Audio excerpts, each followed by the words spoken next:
Welcome to another session of the Iridescence Academy theme-based teaching. And today's topic happens to be a continuation of our previous topics regarding establishing healthy boundaries. And we are going to be looking specifically at establishing healthy boundaries at workplace today. So in the past couple of other recordings, if you're watching this on replay or if you're joining us live, this is our, I believe, the third installment of on the topic of boundaries. And we have covered the previous topics we've covered have to do with boundaries in general as concepts, and why it is important to establish healthy boundaries and why we don't establish healthy boundaries. And the second installment or the second session was specifically regarding establishing healthy boundaries with family, friends, your significant other, and your children. Now, the third installment, which is this particular session, is specifically going to be focused on boundaries at workplace. Now, I'm going to review symptoms that are related to other people in the workplace, and this is a very, very fun list, and well, not quite a fun list, but it's the way this unfolded for me is, of course, the term boundary busters is actually inspired from the book or taken from the book Working With You Is Killing Me. However, there are categories of boundary busters that that I've come up with, which I have named them myself just based on the way they are described, and I think that's where it becomes somewhat lighthearted.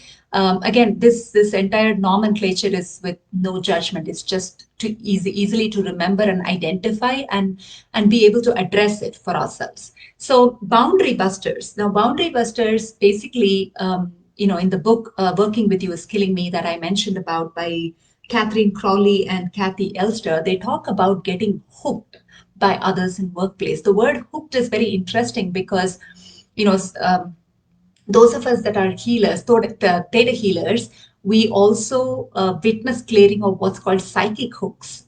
So when somebody is sending a thought form to someone else that is not necessarily positive, it ends up creating a psychic, energetic hook on the other person. So it was very interesting for me to really connect the dot between getting hooked by others in workplace, where hooked in this book is actually defined as having a strong internal negative reaction to someone or something in the work environment. That's how the book defines it. And when I connected this term hooked, getting hooked in the workplace by someone, which creates an internal negative reaction to us when we are in the presence of that person or in that environment. It also reminded me of the energetic aspect of energy hooks or energy psychic hooks that we do clear. So towards the later part of actually the next segment, we'll continue boundaries again, because we're going to talk about how to really take a step-by-step process to clear ourselves on different levels, including spiritual levels, so that we can really learn how to establish as well as maintain these healthy boundaries, regardless of whether it's with your family, friends, workplace, etc. So that'll be our next segment in the topic.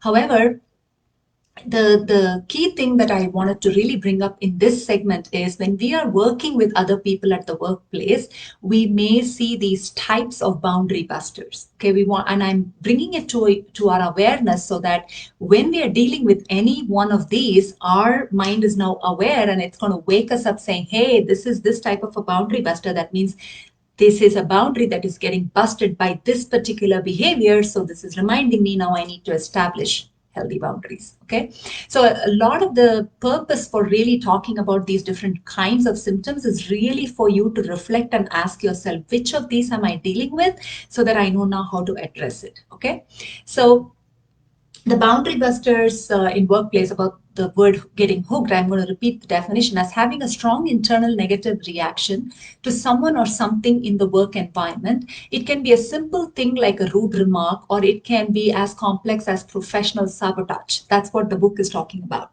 So let's take a look at some of the types of boundary busters that may be encountered at workplace.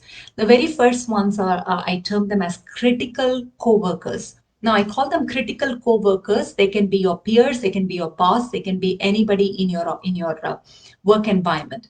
Now, these are people who just love to criticize everything that we do. nothing we do can ever satisfy them or make them happy. You will never ever get a good word out of their mouth.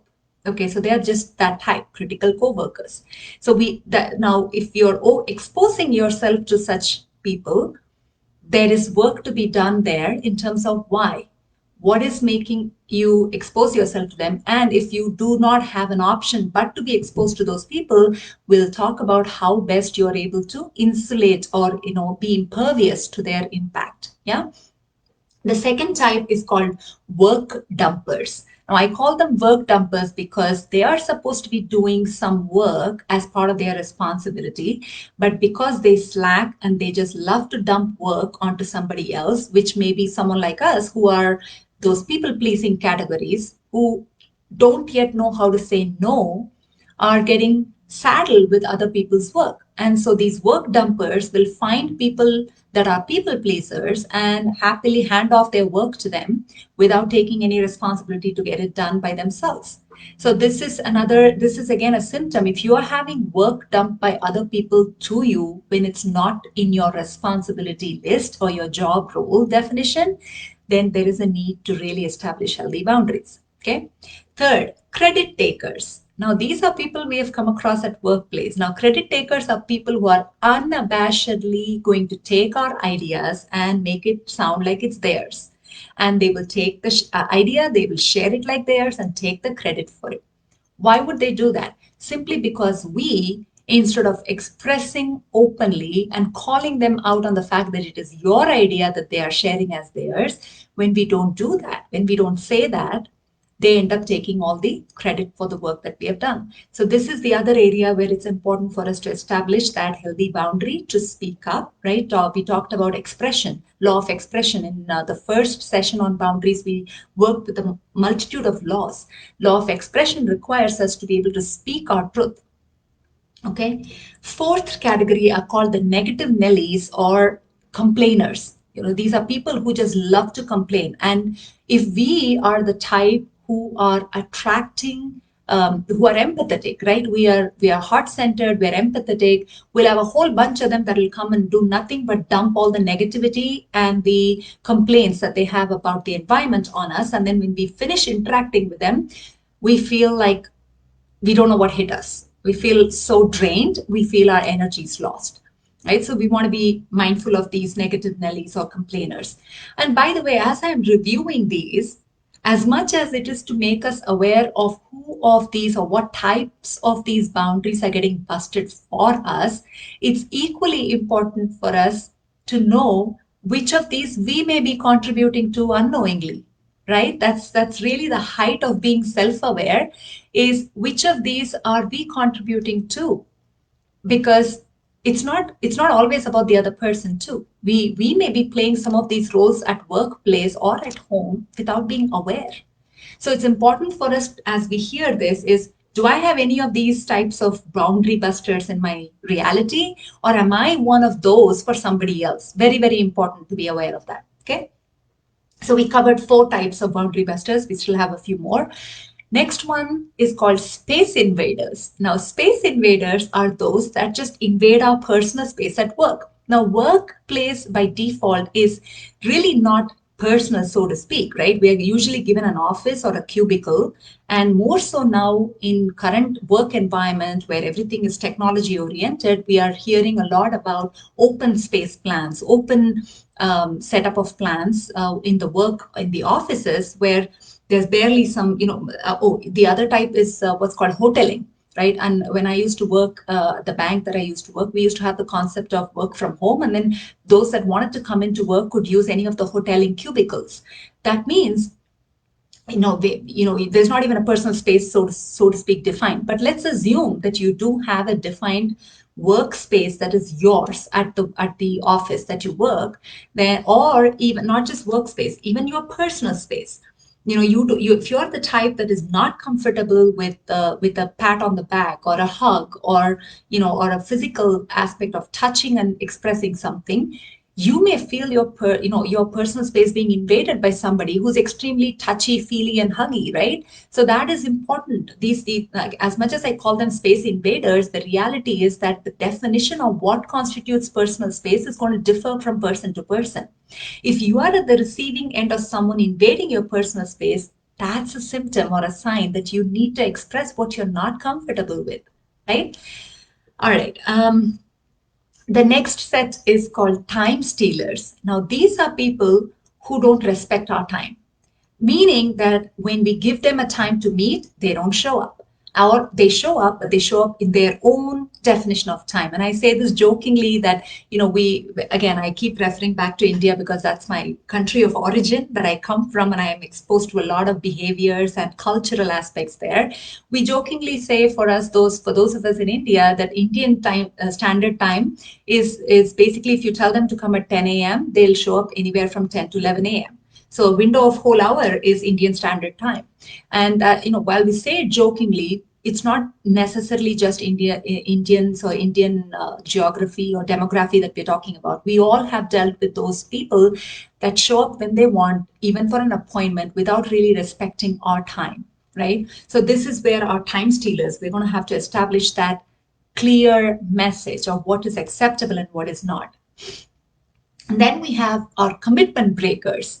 Commitment breakers are those that are great at making commitments at workplace, but never keep it up. They say, well, I'll deliver this at this time, I'll deliver that at that time, this day, that day. Days come, time comes, goes, delivery is not done. So these are people that don't know how to honor their commitments. And this again requires us setting clear expectations and boundaries, especially in a workplace.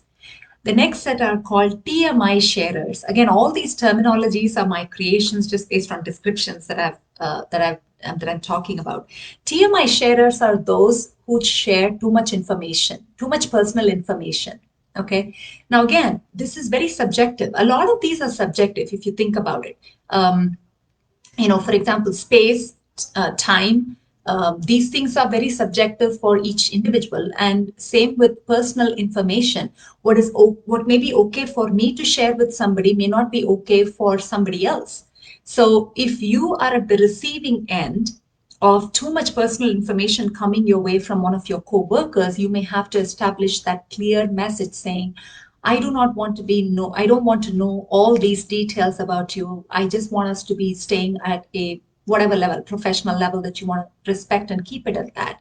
Same way, if you are the one sharing information, you want to be mindful of what you're sharing with whom, because they may not be comfortable with hearing all your stories at workplace from a personal standpoint. So very, very important to understand how far to go with each individual is going to vary at your workplace. So very important to establish this and understand if you happen to be one of those Tmi sharers. The next one is melodramatic expressors. Now these are these are people that have their hearts in the right place. All of these people do, except that they just don't know that they're doing it. These are people that are extremely emotional. When they are expressing something, they're highly, they are like hugely loud in their laughter, or they're extreme. They burst out crying for somebody's pain. They are on major extremes when it comes to expressing emotions. And here again, asking ourselves, am I one of these, is helpful. But if you're at the receiving end, let's say you are in a work environment, team setup, where you're finding somebody going emotionally in a roller coaster from one spectrum to the other, there's going to have to be a conversation that's going to have to be held with this individual to explain what is acceptable and what is not in a work environment, and see if they need additional help to really manage through this. Okay. And the last set of individuals are noise makers. And this is again very true in the current environment of, in the technology offices where everybody is going into open plan, especially in agile, we're in an agile environment where co-location and open offices is really warranted. Here there's a significant level of noise because we have what's called the common area where everybody's sitting and discussing. Collaboration is the crux in agile. You have a lot of these people that are sitting in open environment and talking, and that is going to be very disruptive for a lot of us. And talking, as long as it is about work, it's great. It's called the information draft. Information draft is you receiving pertinent information about your work without having to go and ask, because it travels through the air because you're listening. The same thing holds good for noises, where noise is where two people are sitting and talking about their weekend plans and you're trying to get your work done. That is so distracting. So this is where, again, while the culture fosters collaboration, it can be distracting, and we have to really be able to, explain and express what is helpful, what is not, and be able to establish those boundaries. Okay. So I hope this categorization really helped, the ones that are pertinent directly to us versus the ones that are where we are dealing with other people and what types of boundary busters you may be experiencing. Now that we have covered the theory behind all of this, now the second part of this session is going to be focused on the theta healing activations or electromagnetic activations.